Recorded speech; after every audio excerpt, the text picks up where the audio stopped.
Shivaji sir भी मेरे साथ हैं। शिवाजी सर, अभी अभिषेक जी भी कह रहे थे कि देखिए ये बजट तो बीजेपी का नहीं एनडीए का बजट था और कई पॉलिटिकल रिएक्शन जब से बजट आए तब से आने भी लगे और आप पॉलिटिक्स में ही महारत है सर आपकी, तो इसलिए सर कह रहे हैं कि बजट में बिहार है, नीतीश कुमार है, ऐसा ही है सर? नहीं, देखिए तो एक जैसा कि अभिषेक जी ने भी कहा कि एनडीए का बजट है और एनडीए के बजट में पहली बार जो है हमें देखने को मिल रहा है बिहार और आंध्र को प्रेफरेंस मिला है और आंध्रा को भी 15,000 करोड़ मिले, बिहार को भी लगभग इतने ही करोड़ मिले हैं और ख़ास करके उनके जो बोध गया और नालंदा को टूरिस्ट डेस्टिनेशन बनाना, मुझे मालूम नहीं ऑलरेडी वो टूरिस्ट डेस्टिनेशन है, उसके क्या मतलब है, तो वहाँ पे नेचुरली कुछ नई चीज़ें और बनाई जाएगी, ये सब इंफ्रास्ट्रक्चर वहाँ अच्छा खासा है, फिर भी किया जाएगा।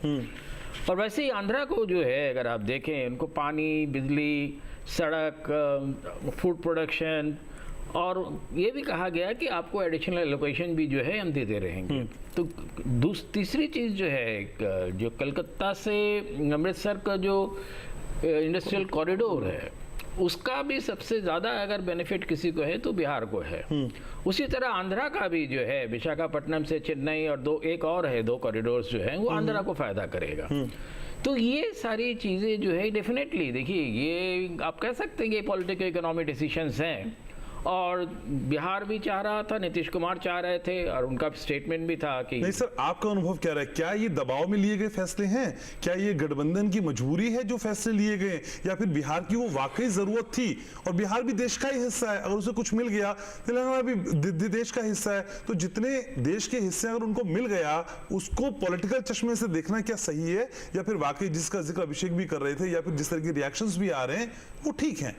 नहीं, देखिए ठीक है, हर स्टेट की अपनी ज़रूरत है, उसके हिसाब से उसको देने की गलत बात नहीं है। मैं उसको नहीं करता कि बिहार और आंध्रा को कुछ खास मिल गया तो उसमें कोई बुराई नहीं है, पर साथ में जो है दूसरे स्टेट्स की भी अपनी अपनी आकांक्षाएं हैं, तो वो भी सारी जो हैं, महाराष्ट्र के लिए लोगों ने सोचा था शायद कुछ होगा, महाराष्ट्र के भी अपनी आकांक्षाएं हैं, वहाँ भी कई तरह की समस्याएं हैं। सर महाराष्ट्र के लिए कुछ कर देते तो फिर बोलते कि इलेक्शन था तो इलेक्शन के प्रेशर में आके महाराष्ट्र के लिए कर दिया। अब देखिए लोकल भावन बातें कर दी फाइनेंस मिनिस्टर ने। चुनाव तो उस देश में होते रहते हैं और होते रहेंगे, फिर सिर्फ चुनाव हो रहे हैं, अभी तो चुनाव का कोई मॉडल कोड ऑफ कंडक्ट है नहीं, तो आपको जिस स्टेट्स की जो रिक्वायरमेंट्स है उसको देख के आप कर सकते हैं और किसी भी स्टेट के लिए कर सकते हैं कि ओवरऑल आप ये भी कह सकते हैं कि ओवरऑल स्टेट्स की जो डेवलपमेंट है उसके बारे में हम सोच रहे हैं। सर सरकार की अपनी स्ट्रेटेजी है ना, वो अपोजिशन के हिसाब से अपना बजट थोड़ी तैयार करेगा, या वो ये थोड़ी सोचेगा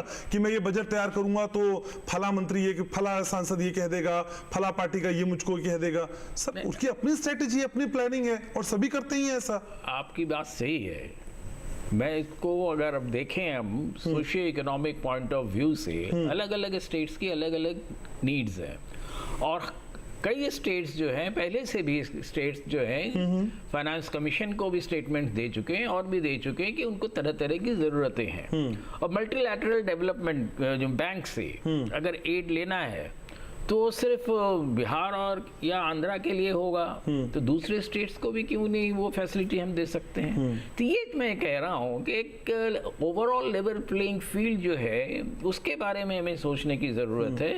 ये नहीं है कि किसी 2 स्टेट्स की बात कहे हुए, यहाँ सवाल है कि हर स्टेट्स का अगर आप देखें उनके जो लैंडिंग है, उनके ऊपर जो उधारी है वो सबके ऊपर बहुत बड़ी हुई है। ठीक है, जितनी मुल्क की उधारी है, पूरे जो स्टेट्स की उधारी है वो लगभग उसकी आधी है। तो जब हम पूरी मुल्क की उधारी की बात करते हैं और जब कहते हैं कि करीब 255 लाख करोड़ का करीब उधारी है, तो उसमें राज्य भी समाये हुए हैं। तो इन चीज़ों को हमें कैसे एड्रेस करना है, ये बात हो रही है। ठीक है ना।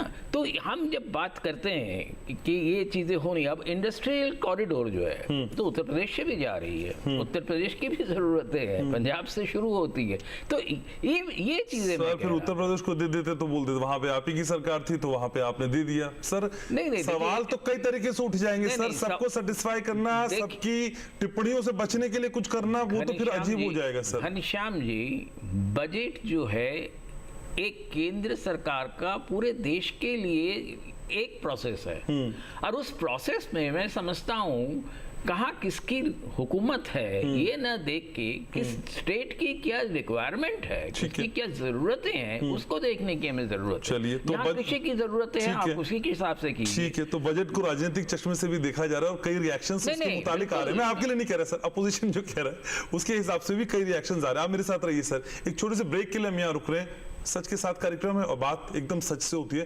तटस्थ होकर होती है, कोई नैरेटिव हम सेट नहीं करते। एक छोटा सा ब्रेक, जल्द लौट रहे हैं।